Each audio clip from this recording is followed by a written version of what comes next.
입니다. 오늘 우리에게 주신 말씀은 사도행전 7장 17절에서 50절까지의 말씀입니다. 함께 봉독하시겠습니다. 하나님이 아브라함에게 약속하신 때가 가까움에 이스라엘 백성이 애굽에서 번성하여 많아졌더니 요셉을 알지 못하는 새 임금이 애굽 왕 위에 오르매 그가 우리 족속에게 교활한 방법을 써서 조상들을 괴롭게 하여 그 어린 아이들을 내버려 살지 못하게 하려 할세. 그때 모세가 났는데 하나님 보시기에 아름다운지라 그의 아버지의 집에서 석 달 동안 길리더니 버려진 후에 바로의 딸이 그를 데려다가 자기 아들로 기르매 모세가 애굽 사람의 모든 지혜를 배워 그의 말과 하는 일들이 능하더라. 나이가 40이 되매 그 형제 이스라엘 자손을 돌볼 생각이 나더니 한 사람이 원통한 일 당함을 보고 보호하여 압제받는 자를 위하여 원수를 갚아 애굽 사람을 쳐 죽이니라. 그는 그의 형제들이 하나님께서 자기의 손을 통하여 구원해 주시는 것을 깨달으리라고 생각하였으나 그들이 깨닫지 못하였더라. 이튿날 이스라엘 사람끼리 싸울 때에 모세가 와서 화해시키려 하여 이르되 너희는 형제인데 어찌 서로 해치느냐 하니 그 동물을 해치는 사람이 모세를 밀어뜨려 이르되 누가 너를 관리와 재판장으로 우리 위에 세웠느냐 내가 어제는 애굽 사람을 죽임과 같이 또 나를 죽이려느냐 하니 모세가 이 말 때문에 도주하여 미디안 땅에서 나그네 되어 거기서 아들 둘을 낳으니라. 40년이 참에 천사가 시내산 광야 가시나무 떨기 불꽃 가운데서 그에게 보이거늘 모세가 그 광경을 보고 놀랍게 여겨 알아보려고 가까이 가니 주의 소리가 있어 나는 내 조상의 하나님 즉 아브라함과 이삭과 야곱의 하나님이라 하신데 모세가 무서워 감히 바라보지 못하더라. 주께서 이르시되 내 발에 신을 벗으라 내가 서 있는 것은 거룩한 땅이니라. 내 백성이 애굽에서 괴로움을 받음을 내가 확실히 보고 그 탄식하는 소리를 듣고 그들을 구원하려고 내려왔노니 이제 내가 너를 애굽으로 보내리라 하시니라. 그들의 말이 누가 너를 관리와 재판장으로 세웠느냐 하며 거절하던 그 모세를 하나님은 가시나무 떨기 가운데서 보이던 천사의 손으로 관리와 속량하는 자로서 보내셨으니 이 사람이 백성을 인도하여 나오게 하고 애굽과 홍해와 광야에서 40년간 기사와 표적을 행하였느니라. 이스라엘 자손에 대하여 하나님이 너희 형제 가운데서 나와 같은 선지자를 세우리라 하던 자가 곧 이 모세라. 시내산에서 말하던 그 천사와 우리 조상들과 함께 광야 교회에 있었고 또 살아있는 말씀을 받아 우리에게 주던 자가 이 사람이라. 우리 조상들이 모세에게 복종하지 아니하고자 하여 거절하며 그 마음이 도리어 애굽으로 향하여 아론더러 이르되 우리를 인도할 신들을 우리를 위하여 만들라. 애굽 땅에서 우리를 인도하던 이 모세는 어떻게 되었는지 알지 못하노라 하고 그때 그들이 송아지를 만들어 그 우상 앞에 제사하며 자기 손으로 만든 것을 기뻐하더니 하나님이 외면하사 그들을 그 하늘의 군대 섬기는 일에 버려 두셨으니 이는 선지자의 책에 기록된 바 이스라엘의 집이여 너희가 광야에서 40년간 희생과 제물을 내게 드린 일이 있었느냐. 몰록의 장막과 신레판의 별을 받들었으며 이것은 너희가 절하고자 하여 만든 형상이로다. 내가 너희를 바벨론 밖으로 옮기리라 함과 같으니라. 광야에서 우리 조상들에게 증거의 장막이 있었으니 이것은 모세에게 말씀하신 이가 명하사 그가 본 그 양식대로 만들게 하신 것이라. 우리 조상들이 그것을 받아 하나님이 그들 앞에서 쫓아내신 이방인의 땅을 점령할 때에 여호수아와 함께 가지고 들어가서 다윗 때까지 이르니라. 다윗이 하나님 앞에서 은혜를 받아 야곱의 집을 위하여 하나님의 처소를 준비하게 하여 달라고 하더니 솔로몬이 그를 위하여 집을 지었느니라. 그러나 지극히 높으신 이는 손으로 지은 곳에 계시지 아니하시나니 선지자가 말한 바 주께서 이르시되 하늘은 나의 보좌요 땅은 나의 발등상이니 너희가 나를 위하여 무슨 집을 짓겠으며 나의 안식할 처소가 어디냐. 이 모든 것이 다 내 손으로 지은 것이 아니냐 함과 같으니라. 아멘. 하나님의 말씀입니다. 스데반 집사님이 순교하기 직전의 마지막 이 설교의 내용은 굉장히 대서사시 같고 이스라엘의 모든 역사를 요약하고 핵심 포인트가 어디 있는지를 정확하게 설명해 주는 명설교입니다. 너무나 설교를 잘했기 때문에 그는 순교하게 됩니다. 이 스데반 집사님의 설교를 통하여 오늘 우리가 다시 한번 이 땅에 세우시고자 하는 하나님의 나라가 무엇이고 하나님께서 그 일을 위하여 누구를 어떻게 세웠고 또 그들이 어떻게 하나님에게 예배하는 일을 실패했지만 이제 하나님께서 그 일을 이루셨는가를 발견하는 것이 오늘 우리가 들어야 할 하나님의 음성이 되겠습니다. 오늘 굉장히 많은 내용을 설명합니다. 이 성령으로 시작된 초대교회의 집사님이었던 스데반 집사님이 사도행전 2장의 베드로의 설교와 같이 베드로의 설교로 예수 그리스도가 누구이고 이 성령의 역사하심이 무엇인가를 정확하게 설명했다면 이 스데반 집사님은 구약을 요약합니다. 구약을 요약할 때 중요한 인물들이 나오는데 3명 정도 나옵니다. 아브라함과 모세와 다윗입니다. 그래서 오늘 본문에도 17절에 하나님이 아브라함에게 약속하신 때가 가까우매 라고 말하면서 아브라함에게 약속하신 때에 누가 등장하는 것을 소개하냐 하면 모세의 탄생 이야기가 소개되어집니다. 여러분, 모세의 탄생 이야기는 예수 그리스도의 탄생 이야기와 닮은 꼴입니다. 모세가 태어나기 전에 이 세상의 왕이 바로가 이 히브리인들이 너무나 강성해지고 숫자가 많아지는 것을 두려워하여 사내 아이가 태어나면 다 죽이라 하는 그때에 하나님이 모세를 보내십니다. 또 어떻게 해석하면 하나님이 이 모세를 선택하여 지명하여 그를 이 땅에 태어나게 하려고 하는 그때에 이 세상의 주권자들과 어둠의 세력은 그 모세가 탄생하는 것을 어떻게든 막아보려고 그때에 이 치열한 영적인 전쟁이 시작이 되어지는 것을 우리가 발견하고 알아야 합니다. 어려운 때에 태어난 거죠. 그러니까 모세는 태어나는 것 자체가 기적입니다. 사내 아이가 태어나면 다 죽이라고 엄명을 내렸던 애굽의 바로의 통치 아래서 종으로 살던 히브리인의 아이 한 명을 태어나게 하시는 것이죠. 그리고 그 아이를 통해서 구원의 역사를 이루시는 것입니다. 모세는 태어날 때부터 건진발을 받습니다. 여러분 아시는 것처럼 그 갈대 상자에 석 달 동안 너무나 아이가 예쁘기 때문에 그 모세의 부모가 숨기고 숨기다 이제 더 이상 숨길 수 없어서 갈대 상자에 떠나 보내고 그때 그 상자를 또 건진 자가 바로의 딸이에요. 그래서 모세는 2가지 정체성을 가지고 아주 특별한 인생을 살게 되죠. 왜냐하면 그 모세를 건져서 양육한 사람은 또 모세의 진짜 어머니였기 때문입니다.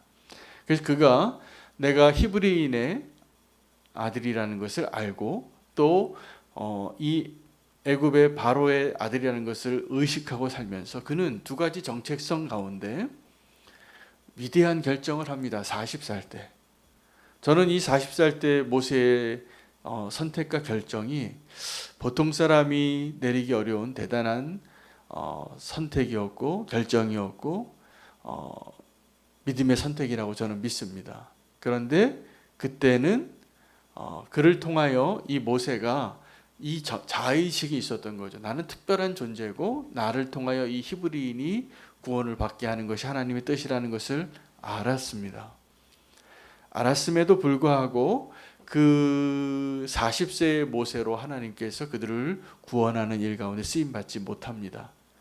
더 세월이 지나서 40년이 지나서 그는 아무 일도 할 수 없을 때 그가 지도자가 되고, 이 모세의 무대 가운데 세 지역을 특별히 언급합니다. 이 모세가 언제 어떻게 활동했는가를 나타내는 것이죠. 애굽과 홍해와 광야에서 지도자의 역할을 합니다. 근데 이 지도자의 역할을 너무나 탁월하게 하기 때문에 이 모세는 하나님의 대리인이었습니다. 그래서 나와 같은 선지자 한 명을 세우리라 하던 자가 바로 이 사람이라. 그게 모세예요. 그러니까 모세는 어떤 존재냐 하면 구원하는 하나님의 모습처럼 보이는, 하나님의 대리인으로 보이는 지도자였다는 것이죠. 나중에 이 모세가 정말 그 역할을 너무나 성공적으로 잘 감당했기 때문에 나중에 하나님은 또 어떻게 예언하게 하시냐면 이 모세와 같은 사람 한 명을 내가 또 세우리라. 근데 그가 예수 그리스도예요. 그러니까 이 모세는 하나님 같은 자 한 명을 내가 세우리라 라고 말해서 세워진 지도자이고, 이 모세를 통하여서 하나님이 구원하신 그 역사를 통하여 이 모세와 같은 또 다른 사람 한 명을 내가 세우리라. 그게 예수 그리스도의 메시아로 오시는 것입니다.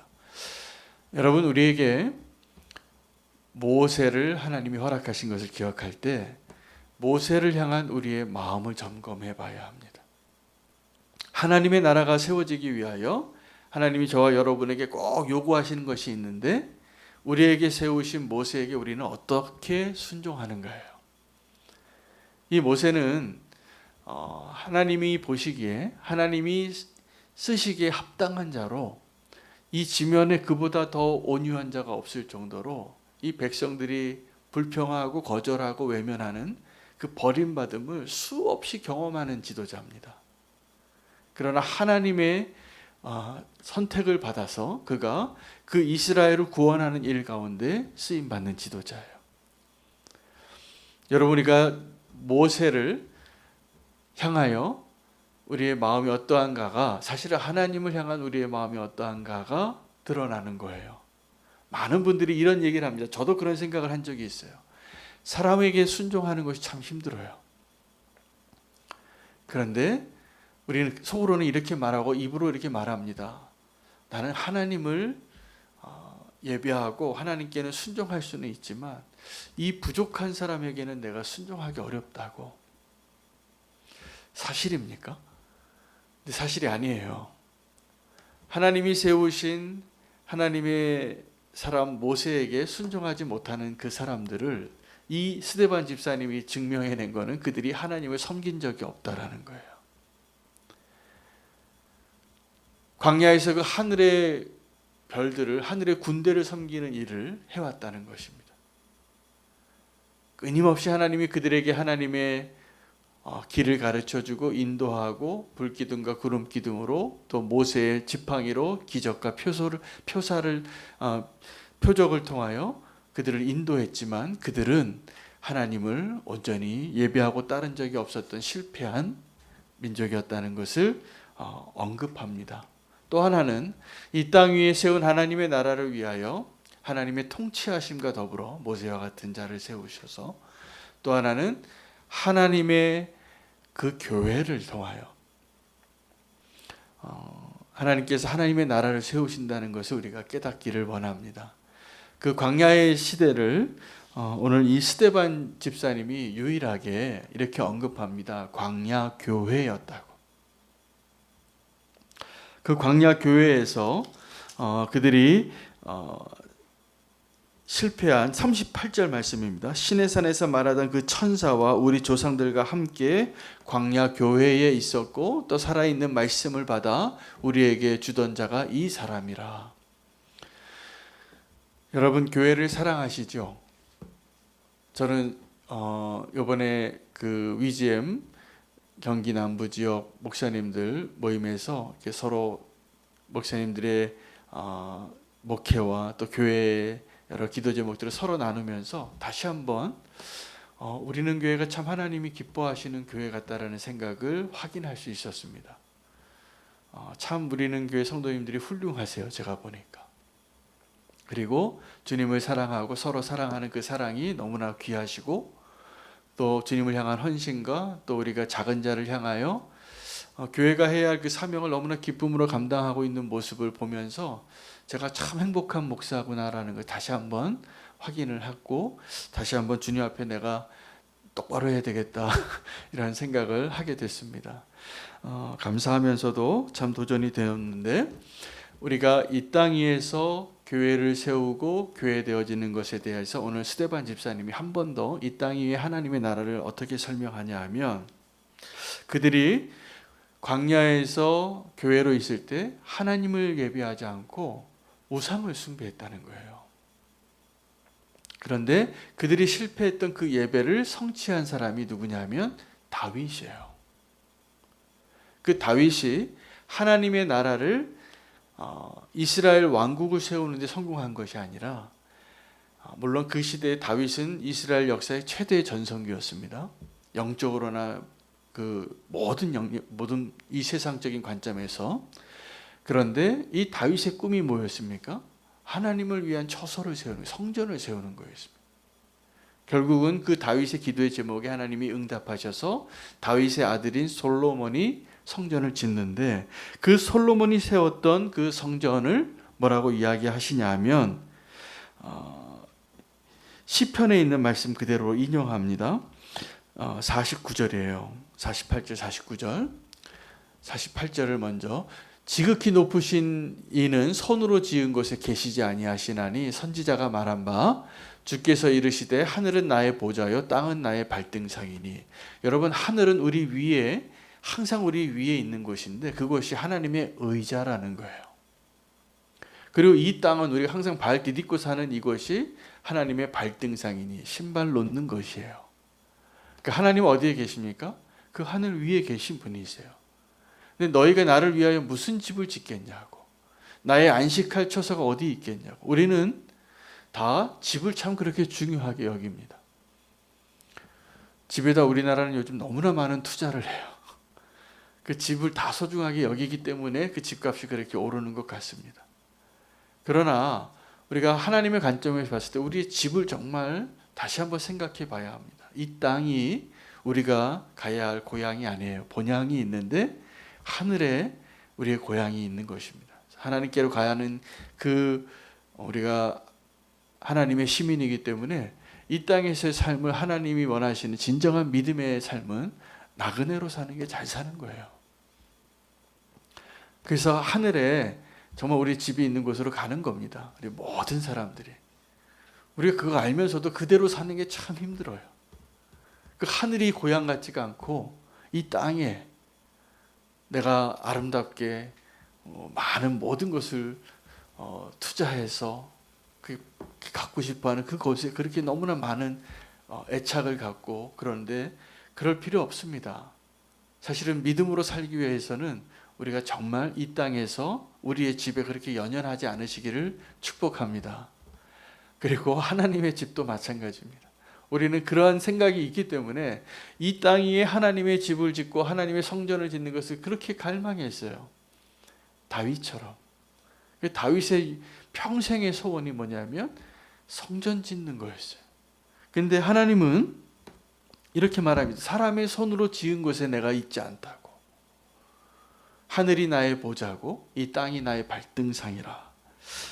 그리고 내 손으로 다 지은 것인데 사람의 손으로 지은 곳에 내가 거하지 않는다. 솔로몬이 그 성전을 완성하고 하나님께 봉헌하는 그 봉헌의 기도를 할 때 그때 깨달아요. 하나님이 이 사람의 손으로 지은 건물에 계시지 않는구나를 그때 고백해요. 그러니 여러분 교회도 동일합니다. 정말 교회는 건물이 아니라 성도들의 모임이고 성도 한 사람 한 사람이 하나님의 성전인 것이에요. 그래서 우리가 하나님의 성전된 삶을 살고 하나님이 우리 안에 거주하시고 우리 동행하는 삶을 살아내는 것, 이게 하나님이 가장 기뻐하시는 하나님의 나라를 이루는 것입니다. 오늘 스데반 집사님의 그 설교를 통하여서 구약시대를 다 요약해서 그 구약시대에 역사하셨던 하나님의 구원의 손길들과 그 구약의 하나님의 믿음의 주인공들이 그렇게 원했던 것, 그 하나님의 나라, 그 하나님의 예배, 하나님을 향한 예배, 어떻게 성취되었는가를 설명해 주고 있어요. 오늘 이 땅 위에 세운 하나님의 나라를 위하여 우리가 두 가지 기억하고 기도하기를 원합니다. 하나님의 통치를 우리는 정말 인정하고 있는가요? 그리고 우리가 세우길 원하는 하나님의 나라는 건물이 아니라 우리 안에 거하시는, 우리 안에 거하셔서 우리를 통치하시고 우리를 인도하시고 우리를 건지시고 우리와 함께 하시는 그 하나님을 인정하고 경험하고 누리는 것이 하나님의 나라를 세우는 것임을 믿습니다. 우리는 교회를 통하여 또 나 한 사람이 하나님 보시기에, 하나님이 거하시기에 부족함 없는 성소로 살아가는 저와 여러분 되시기를 축복합니다. 하나님께서 우리 인생을 회복하시고 우리 교회를 회복하시고 세워나가시는 그 하나님의 나라를 우리가 누리고 세우고 또 이 세상에 보여줄 수 있는 믿음의 삶을 우리가 결단하며 나아가겠습니다. 오늘 말씀 붙잡고 이 땅 위에 세우시는 하나님의 나라가 내 안에, 우리는 교회 안에 이루어지기를 위해서 기도하시고 함께 기도할 제목들 나누고 함께 기도하겠습니다. 오늘 함께 기도할 선교사님은